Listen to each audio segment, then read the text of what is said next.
সুপ্রিয় দর্শক, আসসালামু আলাইকুম। আমার হাতে দেখতে পাচ্ছেন একটা পাটকাঠি। এই পাটকাঠি দিয়ে আমি এখন কি খাবো জানেন? এই যে দেখতে পাচ্ছেন না, খেজুর গাছ, আর খেজুর গাছে কিন্তু এই যে ভার পেতেছে রস, এটাতে কিন্তু খাঁটি একেবারে তাজা রস। এটা কিন্তু ছোটোবেলায় অনেক খেয়েছি। এই যে পাটকাঠি দিয়ে চুমুক দিয়ে আমরা অনেক খেয়েছি, অনেকে কিন্তু খেয়েছেন এভাবে। তো আজকে আমি খাচ্ছি, অনেক দিন পরেই কিন্তু খাচ্ছি, এভাবে কিন্তু বহুদিন খাই নাই। তো আজকে আমি খাচ্ছি, আপনারা একটু দেখুন।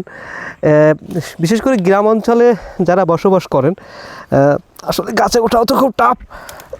গ্রাম অঞ্চলে যারা বসবাস করেন, আর ছোটোবেলায় এটা খেতে আসলে ভারী মজা। আসলে আমি গাছে উঠতে পারবো না, আমি ভারটা পেড়ে নিয়ে আসি, পেড়ে তারপরে খাবো। আপনারা সেটা একটু দেখবেন, ঠিক আছে? আপনারা একটু দেখুন, আমি পারছি পেড়ে তারপরে খাবো, কারণ এখানে আমার ওঠা সম্ভব না।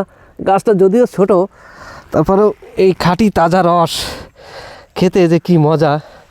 আর মালিক মহাজন যদি টের পায় তাহলে কি হবে তা তো জানি না, তবে একটু খাচ্ছি। হ্যাঁ,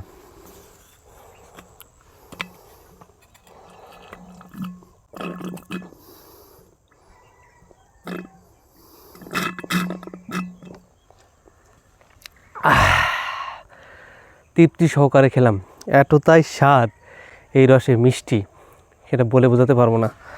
আরেকটু খাই।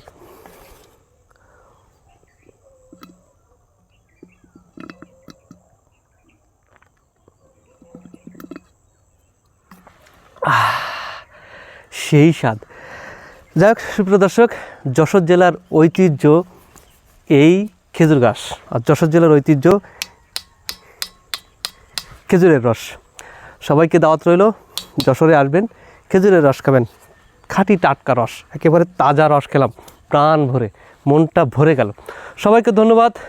সবাই ভালো থাকবেন, সুস্থ থাকবেন, নিজে ভালো থাকবেন, পরিবারকে ভালো রাখবেন, বন্ধু বান্ধব আত্মীয় স্বজন সবাইকে ভালো রাখবেন।